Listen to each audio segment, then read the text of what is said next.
count on me. Just give me the world and I will give it back to you. Just tell me it hurts and I will fix it for you. Whoa.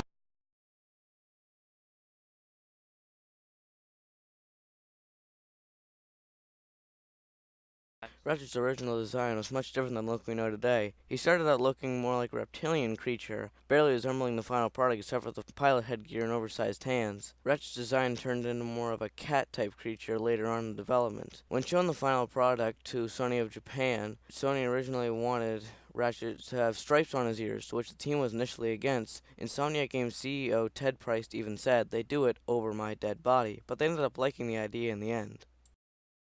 Clank's design took even more time to create. They originally wanted Clank to be multiple robots used to power Ratchet's many tools and gadgets, but this was deemed all too confusing for the player, so they just decided Clank to be the backpack itself. Clank got his huge eyes from an earlier design when he was a robotic lizard, which probably would have went with Ratchet's original reptilian design.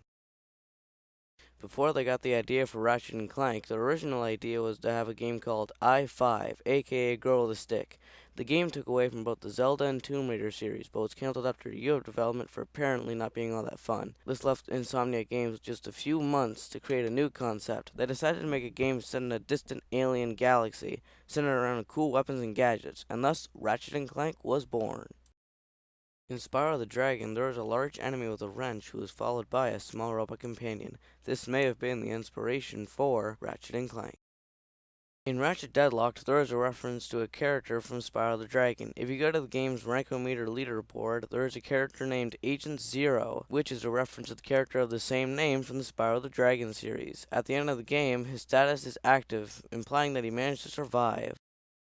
One thing the series is known for is its clever usage of innuendos, especially for the game's titles. Ratchet and Clank, Going Commando, Up Your Arsenal, and Ratchet Deadlocked. However, these names didn't settle well for everybody, and every Ratchet and Clank game for the PlayStation 2 had their names changed for power regions. The games were changed to Ratchet and Clank Locked and Loaded, Ratchet and Clank 3, and Ratchet Gladiator, respectively. Interestingly enough, Ratchet and Clank All for One went under the working titles Bros Before Foes, Multiple Organisms, and Friends with Benefits. Out of a list of over 100 possible names, they even were thinking of using the name Foreplay, but this name was obviously changed as they didn't want to scare parents from buying the game for their kids. Also, Ratchet and Clank A Crack in Time was originally going to be called Clock Blockers, and Ratchet and Clank Into the Nexus went under the working title Into the Nether Regions.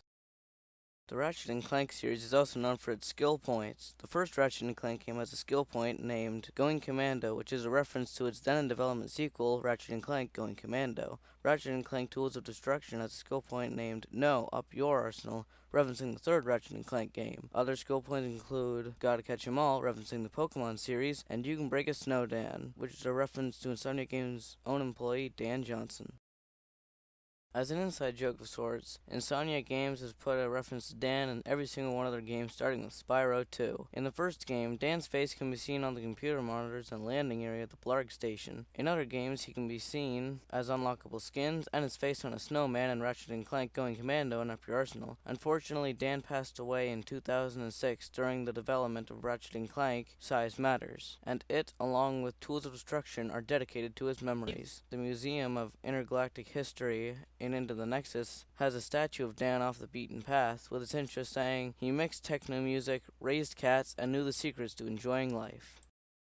Both the Ratchet and Clank and the Jak and Daxter series have made many references to each other. In Jak 2's Haven City, there is a billboard with Ratchet and Clank from Going Commando. And in Ratchet and Clank Going Commando, there is a poster of Jak and Daxter in Clank's apartment and a billboard in Algon City. Algon City even has a mission which, upon completing, will have Clank mimic one of Daxter's victory animations from the first Jak and Daxter game.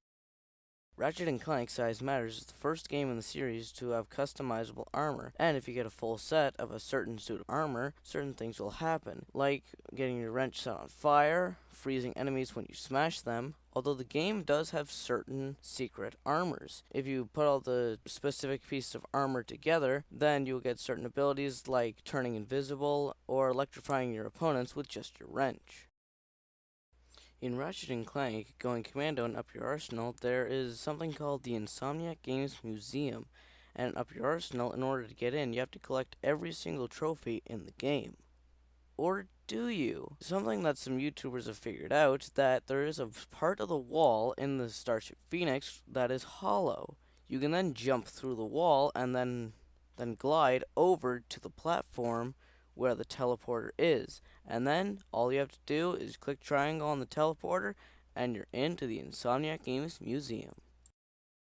Continuing the Ratchet and Jak cameos, in Jak X Combat Racing, Ratchet is a playable character if save data for Ratchet Deadlocked is found on the memory card. Ratchet Deadlocked somewhat returns the favor by having a Jak skin for player 2 to use. In Ratchet and Clank Going Commando, in the pause menu there is a help desk video, which tells you all the things that Insomniac Games has added to the Ratchet and Clank games, like the upgradable weapon system and the upgradable health. It's a very useful video, and not many people know about it, surprisingly. In Ratchet and Clank Going Commando, the Insomniac Games Moon logo can be seen on a pyramid-shaped box in Clank's apartment, and smashing it gives you exactly 1,080 volts. The character Helga from the Ratchet and Clank games on the PlayStation 2 never actually got her name until the third Ratchet and Clank game. While she was in the first and second game, she was really just known as Quark's trainer.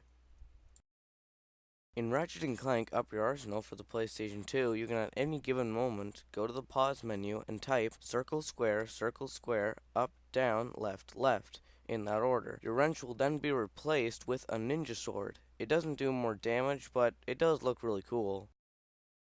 Something that's been in every single Ratchet and Clank game, starting with Going Commando, is the upgradable weapon system. Weapons can be upgraded to at least level 10, although in Ratchet Deadlocked it took it to a whole new level. Weapons can be upgraded to level 99. They don't get stronger or different looking with every upgrade, although if you manage to get to level 100, the guns will start shooting rainbow colored ammo. And as somebody who's actually gotten that far, believe me, it's just not worth it. In Ratchet and Clank Up Your Arsenal, after you complete the level Aquatos, there is a whole sewer labyrinth which you can visit to and get sewer crystals. And if you're playing it on challenge mode, if you get all 100 crystals, you will get 2 million bolts, which is enough to almost instantly buy the Rhino. In the Ratchet and Clank series, there has been a huge amount of amazing weapons, and now in the Ratchet and Clank series, there's over 200 unique weapons for the player to use, and that's not even including all the upgrades and special custom weapons you can create. And finally, Ratchet and Clank won the 2002 Game of the Year award. And in Ratchet and Clank Up Your Arsenal, if you go to the planet Metropolis, there will be a blimp in the distance that you can shoot. Once you've hit it, there will be a skill point with the name 2002 was a good year. And it certainly was. Unfortunately, that brings an end to my very first 20 facts video. Let me know what you thought of it in the comment section below, and let me know on other games or movies or shows or something you want me to do 20 facts on, and I'll do some research and try to do them. So yeah, with all that said, thank you guys so much for watching. Remember to rate, comment, and subscribe, and also, now that you're done watching the 20 facts video, you can now go on to playing Ratchet and Clank, and who knows, maybe you'll enjoy it more knowing what you know now. And let me know if you do get to the Insomniac Games Museum using the little cheat I showed you. I've gotten there, but it took me a couple hundred tries. So yeah, thank you guys so much for watching, and I'll see you guys next time. Bye.